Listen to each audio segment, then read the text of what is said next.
Olá a todos, sejam bem-vindos.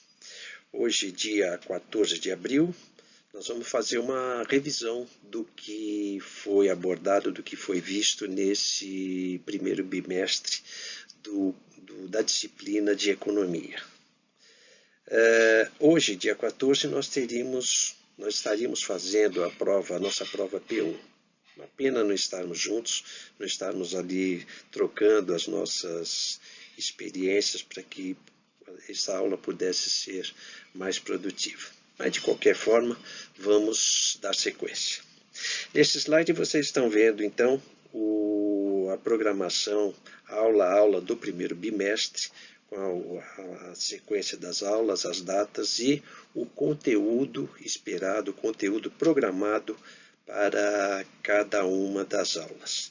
E nessa revisão, nós vamos abordar cada uma dessas aulas, ver o que foi dito, o que foi explicado, o que foi pedido e qual o conteúdo esperado do trabalho que vocês enviaram e agora vão ser avaliados em função desses trabalhos. Muito bem. Na primeira aula, no dia 18 de fevereiro, essa aula foi presencial, e nós fizemos a apresentação da disciplina, programas e critérios de avaliação, e falamos também sobre a história do pensamento econômico. Dentro desse conteúdo, nós situamos a economia dentro dos vários ambientes que uma empresa está inserida. Assim como em administração, vocês estudam o meio em que a empresa está inserida. Então, nós temos o ambiente interno, que é a própria empresa, o ambiente microeconômico, que é o mercado em que a empresa atua, o ambiente macroeconômico, é o país em que ela atua, e o ambiente externo, quando a empresa está envolvida com o comércio exterior. Então, eu enfatizei bastante que, para o administrador, o entendimento da economia permite que ele possa administrar a empresa, conduzir a empresa, respeitando os ambientes no qual a empresa está inserida. Além disso, nós falamos dos problemas econômicos fundamentais e os fatores de produção, que depois, em aula posterior, será visto com mais detalhes. A segunda aula foi feita no dia 3 de março e também foi presencial, ainda estávamos juntos. Né? Nessa aula, então, nós estudamos o conceito de economia como ciência social. A economia, ela tem o aspecto exato, mas a maior ação dela é em relação aos indivíduos, em relação à sociedade. Então, ela é caracterizada principalmente como uma ciência social que estuda o comportamento dos indivíduos, das pessoas, das famílias, em relação ao meio em que elas vivem. E aí o enfoque da economia é o comportamento de demanda, compra de bens e serviços para que os indivíduos, as famílias, possam satisfazer as suas necessidades, sejam elas básicas ou secundárias. Em seguida, nós falamos também da relação entre o indivíduo e as organizações da sociedade. Essas organizações são as empresas, são os governos, são as entidades sem fins lucrativos, enfim, todas as entidades no qual os indivíduos, as famílias se relacionam, prestam serviço e recebem benefício dessas organizações. Em seguida, falamos da diferença entre a micro e a macroeconomia. A micro, nós vimos a relação da empresa com o mercado no qual ela está atuando. Então, nós vimos que existem vários mercados. Por exemplo, o mercado financeiro, o mercado das empresas aéreas, o mercado de automóveis, veículos. Esses mercados, então, são específicos de produtos ou serviços. E a macroeconomia corresponde ao ambiente macroeconômico, envolve a inflação, envolve taxa de juros, envolve políticas monetárias, políticas de crédito, que impactam as decisões dos administradores na condução dos seus negócios. Na sequência, vimos os fluxos econômicos, ou seja, a relação entre bens de produção e os fatores que levam a essa produção, e o fluxo monetário, ou seja, todos os bens, como vimos, eles são monetizados, eles têm um valor, têm um preço, e é por esse preço que os indivíduos, as famílias, consomem esses produtos. Ok? A terceira e a quarta aula já foram ministradas no ambiente virtual. Então, a terceira aula seria no dia 7 de março, no sábado. A quarta seria uma aula de reposição, né? A quarta aula no dia 10 de março, e ambas foram em ambiente virtual.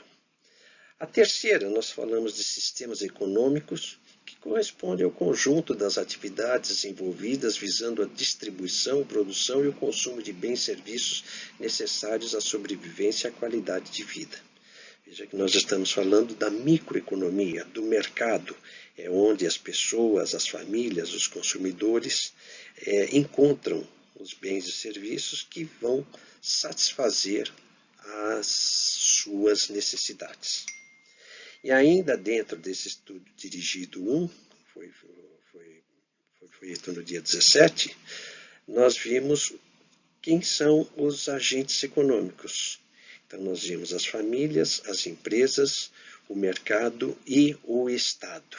São 4 agentes econômicos. A família, nós, a sociedade, nós consumidores, as empresas que produzem bens e serviços necessários à satisfação das nossas atividades, o mercado, que são a relação entre famílias e empresas, entre consumidores e produtores, e o Estado, que faz a organização social de todo esse sistema. Tá?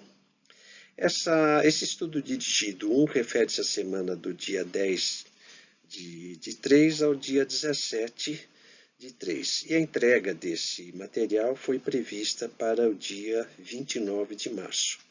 A atividade eram 2 textos.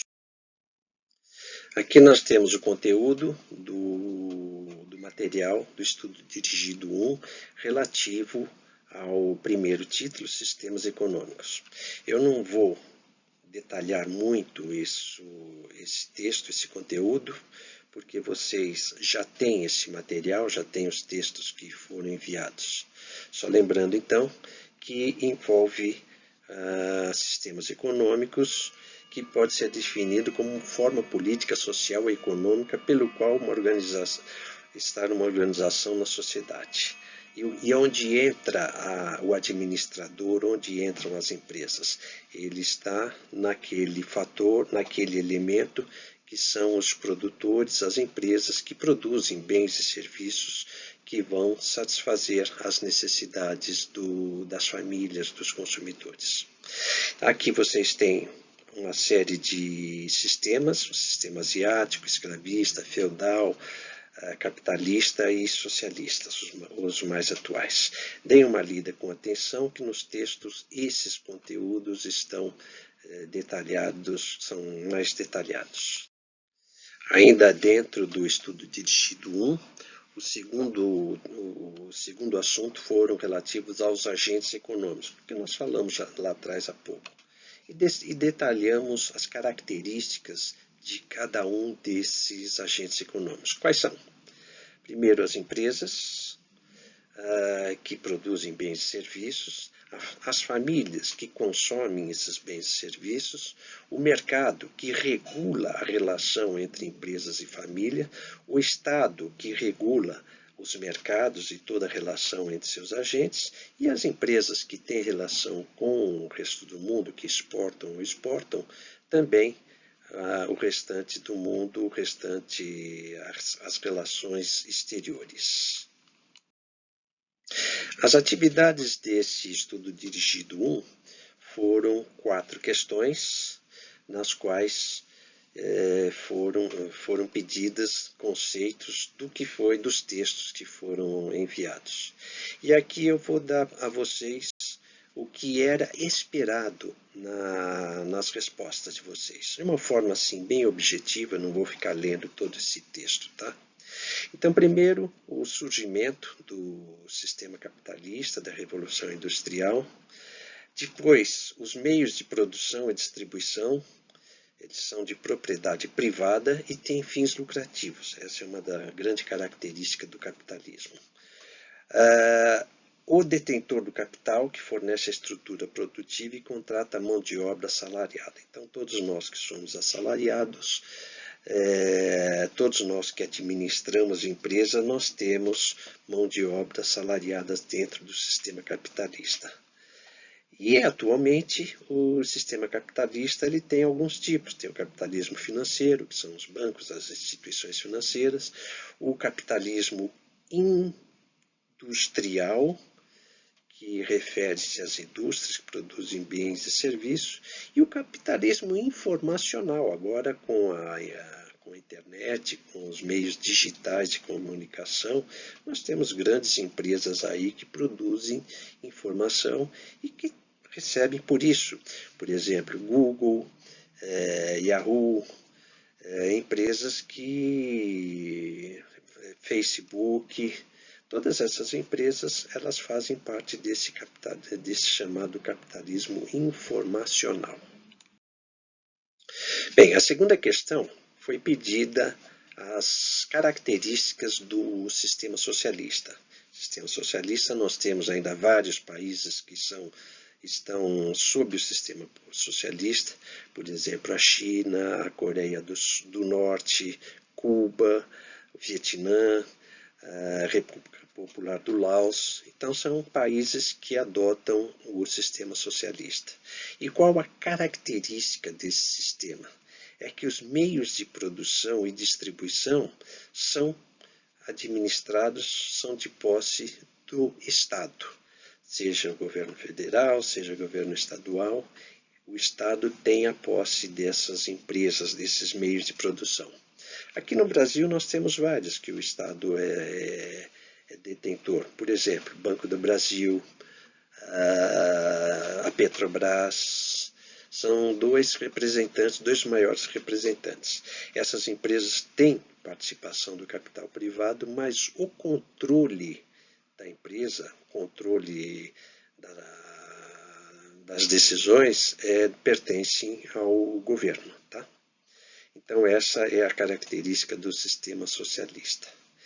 E qual que é o objetivo do sistema socialista, que ainda é objeto de muitas controvérsias, de muitas discussões? Quem deu o impulso ao sistema socialista foi o Karl Marx, através de sua obra O Capital, e ele afirmava que o socialismo seria alcançado através da luta de classe. Luta de classes, quem são? Os trabalhadores e os capitalistas. E que o objetivo seria a igualdade da renda, de forma que todos tivessem um padrão de renda semelhante, parecido.